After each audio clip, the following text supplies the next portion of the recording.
Many of you are too young to remember the Cold War. It was an interesting time to grow up and be innocent. Why, with the threat of nuclear holocaust looming?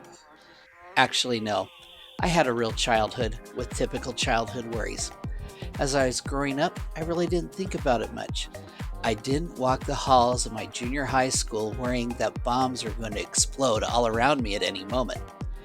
As I became a teenager, I was more worried about whether or not my latest crush would like me back. Spoiler alert, she didn't. We just assumed that if the bomb dropped, we'd all die instantly and painlessly. There were movies that attempted to depict what nuclear war and its aftermath would be like. I remember when they closed downtown Salt Lake City to film Damnation Alley. There was a film I didn't understand when it came out, but there was one nuclear war movie that got to me, even when I was very young, Beneath the Planet of the Apes, especially that last spoken line of the film. In one of the countless billions of galaxies in the universe lies a medium-sized star, and one of its satellites, a green and insignificant planet, is now dead.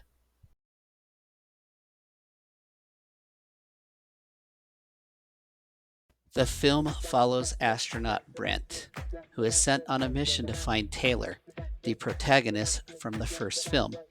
Brent crash lands on the same planet, which he soon discovers is a post-apocalyptic Earth ruled by intelligent apes. Brent meets Nova, Taylor's companion from the first film, and they are captured by the apes but manage to escape into the Forbidden Zone, an irradiated wasteland. There, they stumble upon a subterranean city inhabited by mutant humans who possess psychic abilities. These mutants worship a doomsday bomb capable of destroying the entire planet. Meanwhile, the apes, led by the militant General Ursus, march on the Forbidden Zone to wipe out the mutants. A climactic battle ensues. Brent finds Taylor, but both are killed in the chaos. In his final moments, Taylor triggers a bomb, causing a cataclysmic explosion that obliterates the planet. The film ends on a bleak note, reinforcing its anti-war and anti-nuclear war themes.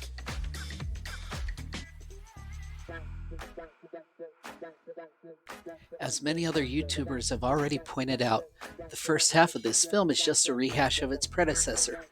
Many sequels do this.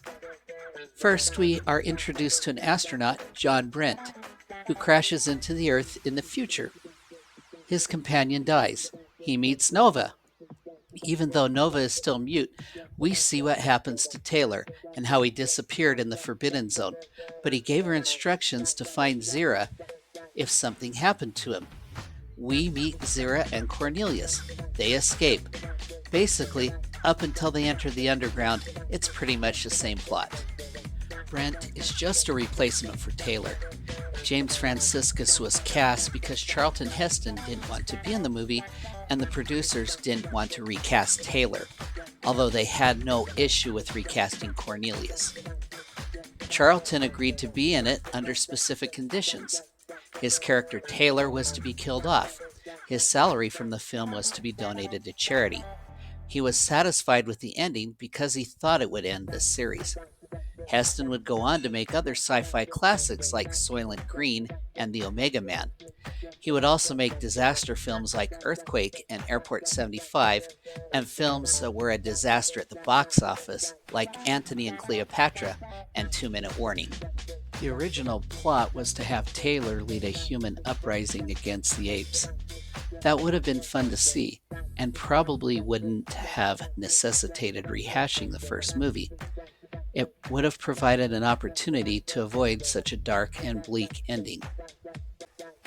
We go underground. Brent finds the remains of Queensboro Station. He mentioned that he lived and worked there. They didn't have to have another Statue of Liberty ending because we already knew that they were there. It wouldn't have been such a surprise. We don't really know that much about Brent. The Apes Wiki said he was born in 1938, too young to have been involved in either the Second World War or the Korean conflict, but he seems versed in the art of war. Perhaps, before he became an astronaut, he was involved in the Vietnam conflict. His character development, or lack thereof, is one of the glaring weaknesses of this film. Nova's character is further developed in this film. Near the end, she finally speaks. We also meet mutants, who are apparently the next evolution of man. They can communicate telepathically, can cause other creatures to have visions, and can move things telekinetically. There are lessons in this film. There are three I wish to focus on: the religious aspect, the parallels of the cultures of the mutants to our cultures, and the doctrine of mutually assured destruction via nuclear war.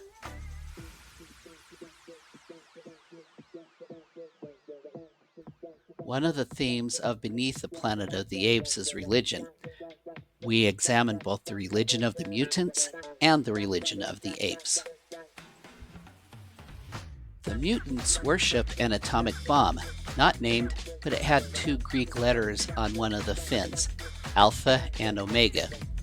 In the movie, this was meant to be a cobalt bomb, one that could potentially ignite the atmosphere and destroy all life on Earth. I have questions, but we'll discuss more about the bomb later. Many see the religious ceremony where the mutants remove their mask as anti-religious. It's often mocked. I don't think it is. I think there are two lessons to be learned from this. First, all of us have masks that we wear. We don't really reveal our true selves even to our spouses. My wife doesn't really know me, but God will see us as we are. That's a positive message. But there is also a warning in the mutants' religion. The mutants put all their trust in their God and do little else for themselves. Both Brent and the apes enter the underground remains of New York via the Queensboro station. The Alpha and Omega bomb is in St. Patrick's Cathedral, which is approximately 3 miles away. We know that there are other entrances and exits. Taylor finds a different one, the one that he disappears into early in the film. The mutants are also telekinetic. They could have caused a cave-in on the ape army and killed most, if not all of them, long before they got to their city. They knew for generations that the apes represented an existential threat. It is amazing that they had no other means of defense beside the bomb. You may have heard the proverb, "God helps those who help themselves." That's not in the Bible. That's Aesop. But there is a similar saying in the New Testament. It comes from the Epistle of James, 2nd chapter, verses 17 and 18.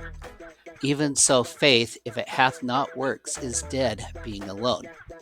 Yea, a man may say, Thou hast faith, and I have works. Show me thy faith without thy works, and I will show thee my faith by my works." Faith alone isn't enough. All the mutants had was faith. In the end, their faith did not save them. Nuclear arms are a last resort, but they should not be our only resort. In rewatching this film, I realized that the mutants honestly believed that if the bomb was detonated anywhere above the surface, they would be spared as they were in prior nuclear wars. They did not understand how powerful the bomb was. At best, their faith in the bomb was misguided. This is a warning to all who believe, whether you believe in Jesus, Jehovah, Muhammad, Buddha, or whoever. Many preachers do not understand their own faith. The religion of the apes poses some additional questions. First, the question of blind faith. In the scene where the apes are praying before marching on the Forbidden Zone, it is hard not to notice that Dr. Zaius, the so-called defender of the faith, seems to struggle with his faith during this prayer service. Perhaps the happenings of the first film really made him doubt that Ape was created in the image of God, as the prayer proclaimed. When the apes are in the Forbidden Zone, the mutants send the apes a vision of their lawgiver bleeding and burning. It is Dr. Zaius, because he didn't have blind faith, who detected that the vision was false. He was not deceived. Today, there are many religious people who use blind faith to take advantage of others, usually financially. unfortunately sometimes in other ways. The apes also use their religion to dominate others. This has been an unfortunate pattern in the history of Christianity. Religion has been used to justify many evils. These include marital submission, discrimination, slavery, war, and even genocide. I don't think the man who taught us to love our enemies would approve of any of this.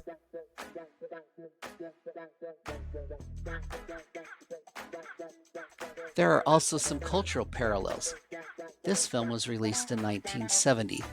At this time, there weren't very many films that portrayed the Old West from the Native American point of view. But in the first two Apes movies, you get that perspective. The apes are a parallel of the US Army, and the humans are a parallel of the Native Americans.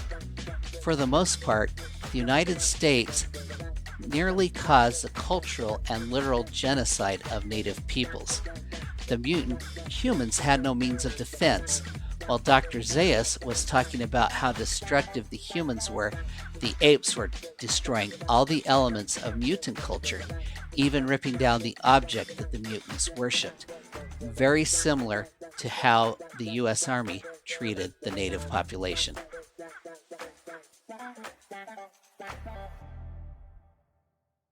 Now let's talk about the doctrine of mutually assured destruction. As the Cold War progressed, the United States and the Soviet Union stockpiled more and more nuclear weapons. It was a ridiculous amount. Crazy ridiculous. Both sides had more than enough weaponry to obliterate their opponent. At the peak of the arms race, during the early 1980s, both sides had amassed over 10,000 warheads. In retrospect, both sides amassed weapons in an attempt to get concessions from the other. It was a lesson learned during the Cuban Missile Crisis. If you do X, I'll reduce my missiles by X. Sane men knew that no one would want to conquer a country that was nothing more than a radioactive crater.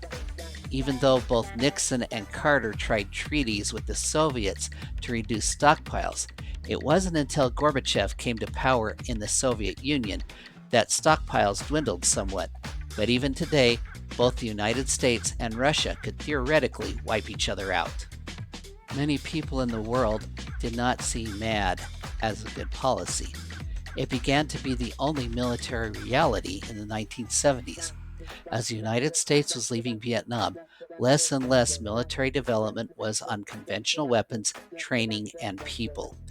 Nuclear weapons were still advanced, researched, and continued to be tested. Beneath the Planet of the Apes takes this to the extreme.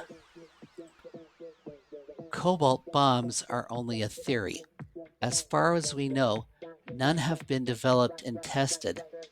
Causing oxygen and nitrogen to enter into a chain reaction, igniting the atmosphere, is only a theory that does not seem to be practical, as both elements are stable. In this film, the mutants believed the bomb would be their protection. It wasn't. In order for a nuclear deterrent to work, your enemy must know what it is, and they need to fear it. The apes neither knew what it was, nor did they fear it. The mutants didn't know how to use it. A weapon like a nuclear bomb is really no good once the enemy is within the walls of your city. If I were to make a suggestion to Mendez, the leader of the mutants, I would do this instead of sending the apes a cryptic vision. Introduce yourself to the apes. Show them the weapon in the vision. Show them the destructive power of the weapon. Treat them like they are intelligent creatures, which they are. Explain that if they march on your city, theirs will be destroyed. A planet-killing weapon is really not a good deterrent. A city killer is more practical. Good thing we have never built a planet killer. At least I hope we have never built one. As far as nuclear war goes, I'm more concerned about the dangers on my commute to work tomorrow than I am about Trump and Putin exchanging nukes. Hopefully, nuclear weapons will never be used in war again. For my next film, we'll discuss Interstellar. This is another science fiction masterpiece, unless you talk to the folks at Popular Mechanics, but more about that next time. I was once toying with the idea of being a math major, and I will discuss the possibility of this movie's Plan B succeeding with only one female to kick it all off. What would happen if the only survivors at the end of the film were Amelia Brandt and 10,000 embryos? Even if you don't like math, you may find this interesting. At some point, if this channel lasts long enough, I will make a video about all the Planet of the Apes films. But after Interstellar, I plan to redo and re-release my first episode, Dave, and then revisit 9 to 5. Hope to see you then.